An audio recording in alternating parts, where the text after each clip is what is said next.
Day 121 English vocabulary class. First word unfair, అన్యాయం మరియు తగని.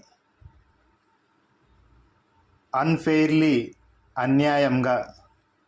ఫెయిత్, విశ్వాసం మరియు నమ్మకం. ఫెయిత్ఫుల్, నమ్మకమైన. ఫెయిత్ఫుల్లీ, నమ్మకంగా. ఫాల్, పతనం మరియు పడు. ఫాల్ ఓవర్, కింద పడిపోవడం.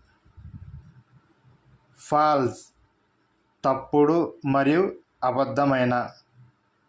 ఫేమ్, కీర్తి. ఫెమిలియర్, బాగుగా తెలిసిన. Okay, that's all friends. మన వీడియో కానీ మీకు నచ్చినట్లయితే మన ఛానల్ని సబ్స్క్రైబ్ చేసుకోండి, లైక్ చేయండి, షేర్ చేయండి.